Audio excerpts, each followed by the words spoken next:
Okay, and we are live on Leadership Redefined. We have Dr. Bernardo, as always. Welcome, Dr. Bernardo, and Welcome. a special guest, Melissa O'Mara. How are you, Melissa? I'm doing well, thank you. Nice to So, meet you, Al, and nice to see you again, Richard. Same yes, here. some guests we have longstanding relationships with. Dr. Bernardo. I just met you, so I'm happy to. But we really got to talking pretty quickly, Melissa, offline. So happy to share this podcast on the Monday after Easter for those who celebrated. Hopefully, it was a good Easter for everyone. And we're getting right down to it, though, right on a Monday morning and having our podcast. So, Melissa, if you could just introduce yourself.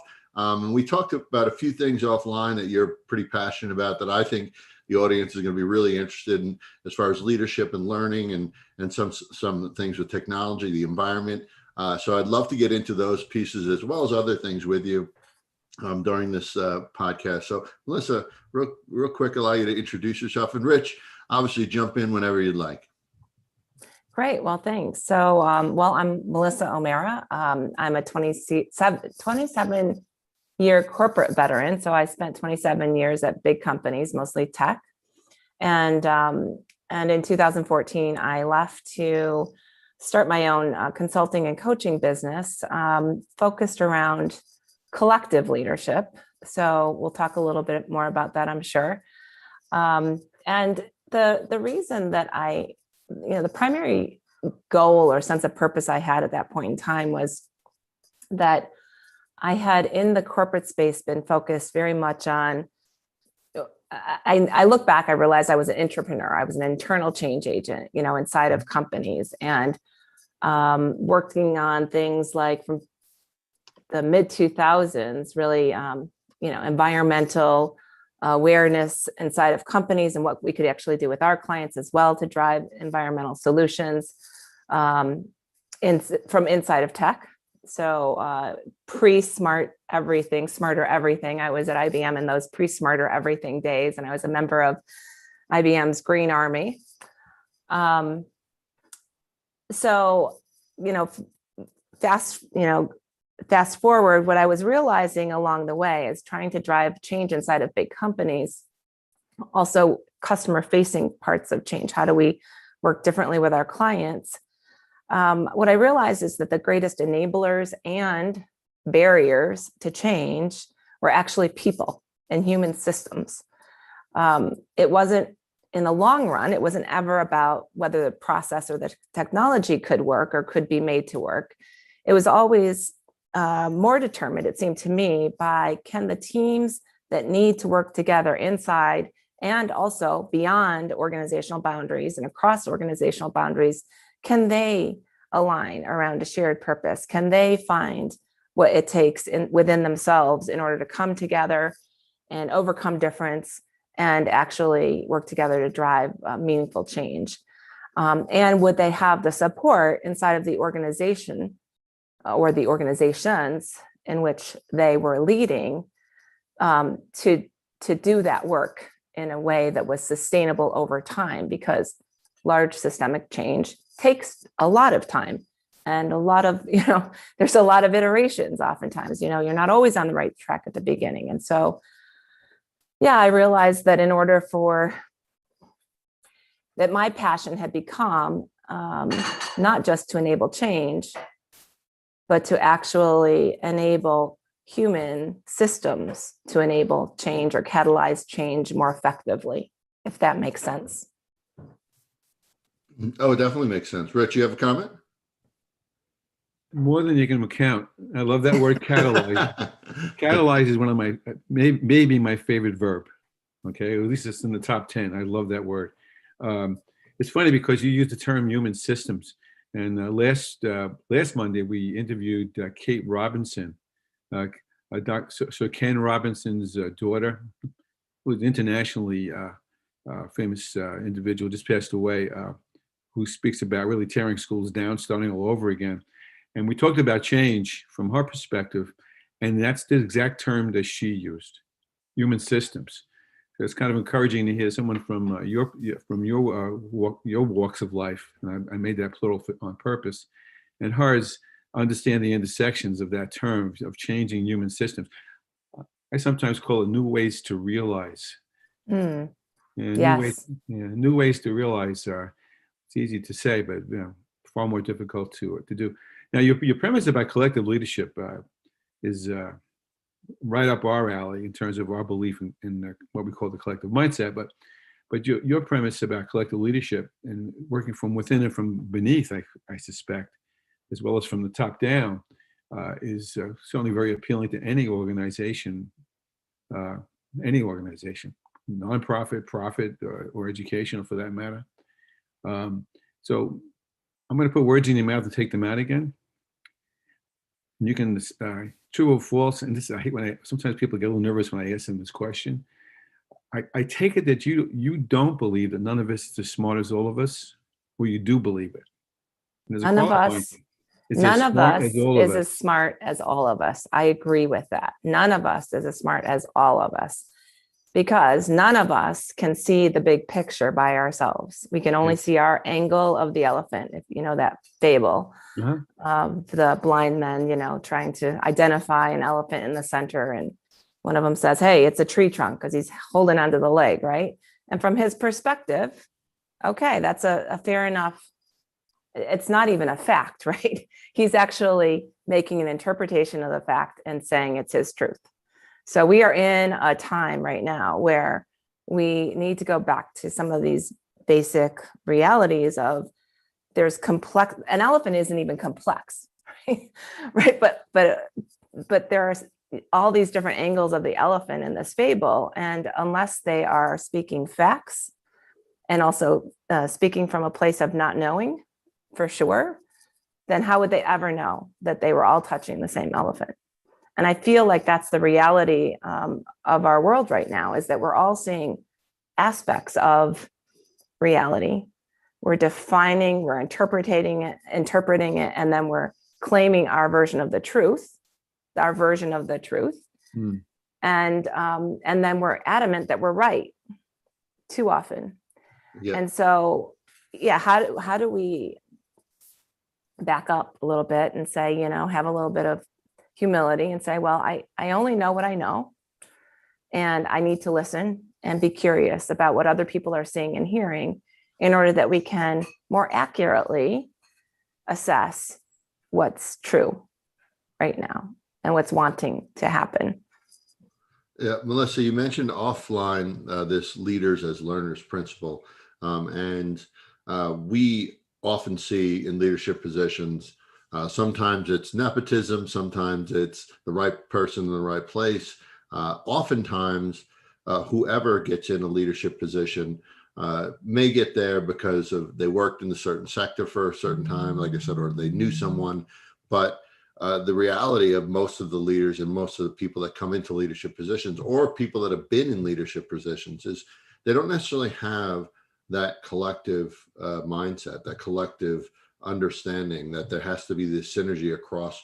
And it's not just one elephant now, it's like a blue, a purple, a green, an orange elephant, all in different, right? And people, so it's something that we really have to focus. And Leadership Redefined, we try to get these conversations going. But I'd love to hear the how you think, and you started explaining that a little bit with this kind of understanding, knowledge that we all have something, our own or different perspectives. But how in your mind can we start to sort of shape leadership that, hey, we have to all learn from each other, but we also have to take it on, ourselves, as you described a little bit offline. Just thoughts on that. Yeah. So, this is the how is, of course, the tricky question.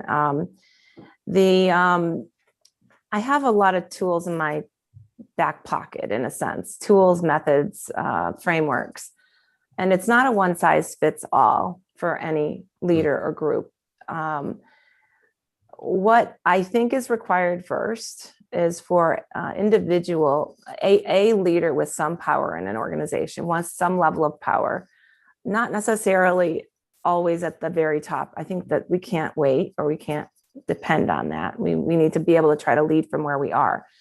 But somebody that's awake to the fact that they want things to be different, needs to begin then to look at themselves. So Otto Scharmer has this great visual of turning the lens around on yourself.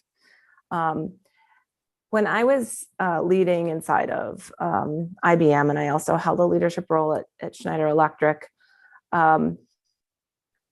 I really worked with teams to the degree that we could. Didn't know about Otto's work at the time, but to kind of look at, well, what's our role in change, and what can we do as individuals and collectively to make change happen?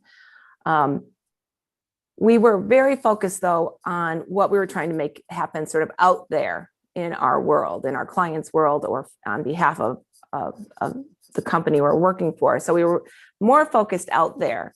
What I've come to realize even more so is that we have to do our own inner work as well. So I'm not saying we have to do all of our inner work before we can be a great or a good leader, collective leader within a group. But the more that you move to collective leadership and address challenging issues, I think that we get called upon to deal with challenges between people, where people do have different viewpoints, different ways of working. And so to understand ourselves, how we get triggered, how we lead, what's our leadership style, and to begin to understand as individuals what our what our way of leading looks like, and what our blind spots are as leaders, so that we can work on those blind spots so we can be better together.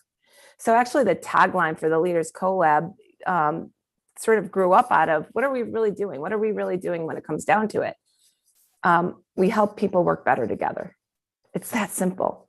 We help people work better together because we're wired for survival, and we're wired for survival in groups, because it's safer in groups. And so then you get to the whole in-group versus out-group, or my group versus your group. And when we're dealing with complex changes where we need lots of groups to work together, it's calling upon each of us to sort of level up, to the next level of thinking in order to address these complex problems with groups that maybe we don't fully agree with, or don't fully share our values, or maybe their purpose is not even in direct opposition, but just different than our own. And how do we find that sort of sense of shared purpose, or a bigger game that we can both play together? So that bigger game is one of the frameworks I like a lot, because it's simple English. You probably won't have time to go through the 9 squares and all of that, but the idea of a bigger game is it's something that we're up to together that matters deeply to all of the people involved. And sometimes I think back to the Shaheen-Portman bill in Congress, where it was co-sponsored environment or energy efficiency proposal from the left and the right.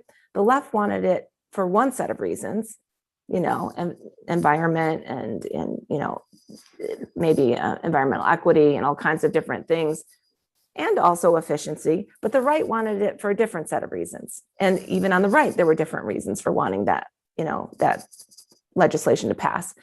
So that's what we have to do. We have to be able to find that sort of common ground, and we have to be able to listen for commonality, listen for understanding, where can we come together? And if you think about politics today, we need it as much or more there as we need anywhere, right? Yeah, without a doubt. And we've talked about this before. You often have, especially with politics, but even within business, within education, people polarize issues. And when you start to polarize issues, there's no convening, right? Because it's my way or my way, right? And there's never any way to get together on an issue or a topic. But I think that aspect to showcase that, or to have people understand that, I think it starts, you mentioned humility, sort of putting your ego at the door and not thinking about that for the bigger goal, the bigger purpose, that shared purpose. That's the piece that takes a lot, because especially when because it's not always a leader and then a team that subordinate team. Sometimes it's leader and leader and leader, and they're all trying to come together, and they all have equal positions. So how do you come together for that collective purpose? You do have to say, all right, listen, this is great for us, but we have to understand it's not great for them. And where do we meet in the middle, right? And I think that's some of what you're talking about. It is. So the idea of collective leadership, and I was interested. It was interesting because when I did begin to do ULab with Otto Scharmer, which I know Dr. Bernardo, that's where you and I met, I think, is through ULab. He even talks about, leadership as being one of the 9, I think, acupressure points of systems-wide change. So I got very interested in Theory U because me too. because it is a systems change method. It's an organic, way. When large scale happens, was his whole, Otto's whole field of study. When it happens, how and why does it happen? Can we model it? Can we make something that's understandable and therefore repeatable? And so when he defined Theory U, it starts with, it is literally a U, and it starts with having people go from downloading at each other to listening with an open mind. Listen with an open mind. So that's like the first step, is how do you take a deep breath and realize that it's not just about telling the other, it's about being curious for whether that's landing with the other person, and then being curious about what their view is.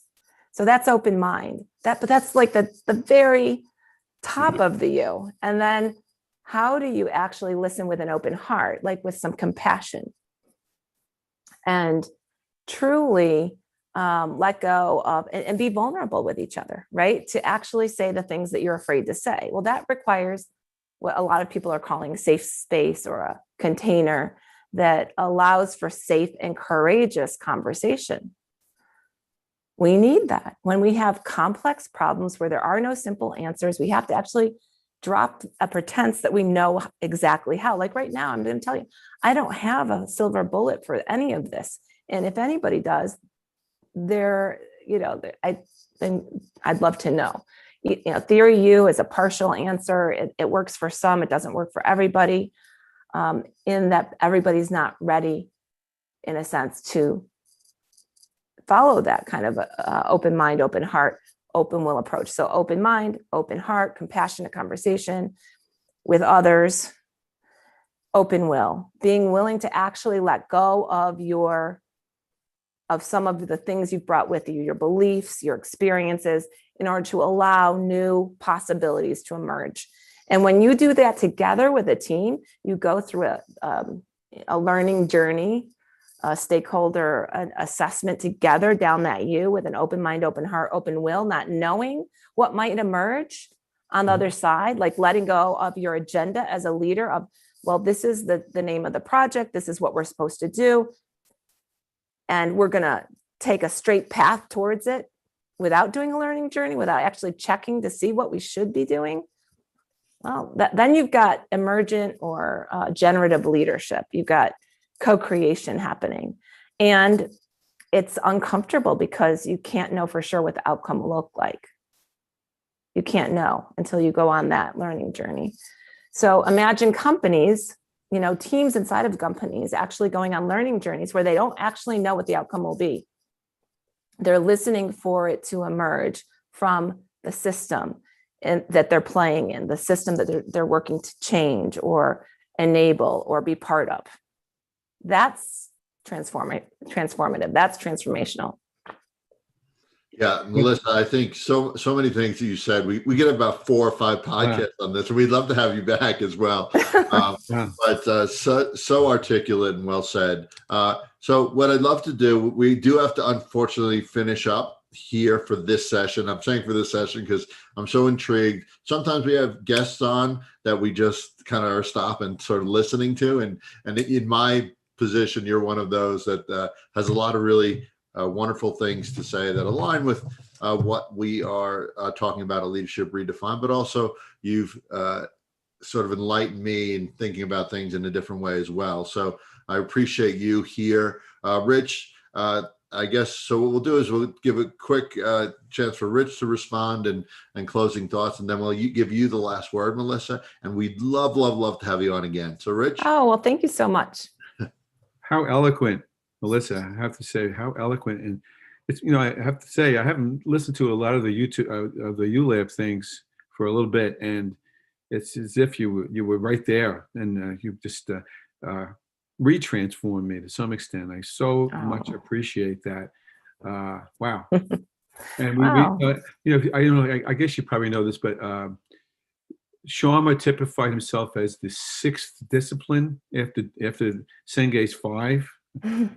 Because they're both out of MIT, and I think he fancied himself as the extension of Senge, which is pretty cool of itself. And I actually agree with that. But I think some of the terms that Senge used, you use without calling them Senge words, and that would be dialogue, true dialogue, true dialogue, in the sense of listening to each other, and through the open mind, open heart, and finally through the open will piece.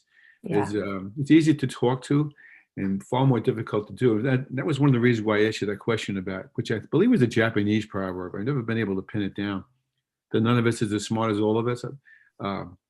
You want it to be true, except we can think of some juries decisions, and we can think of a few elections, among other things, where the decisions were the group made were really not very good, because the group didn't know how to be cohesive.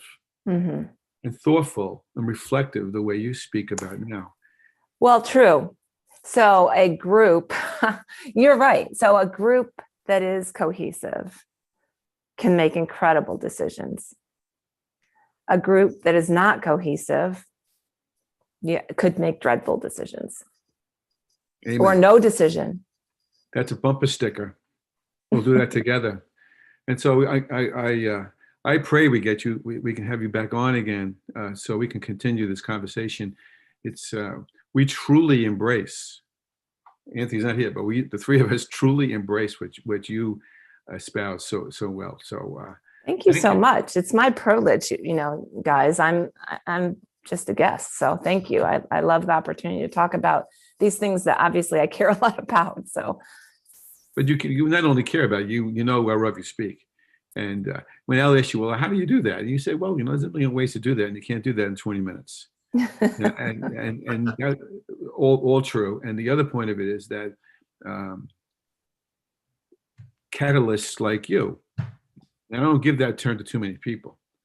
Catalysts like you are the kinds of people that we have to kind of count on for the critical mass, which is yet to come, which is one of the reasons why I think Sharma's points have enormous value, but certainly there's not a critical mass on it at any time soon. Agree. Thank you very much. Thank you.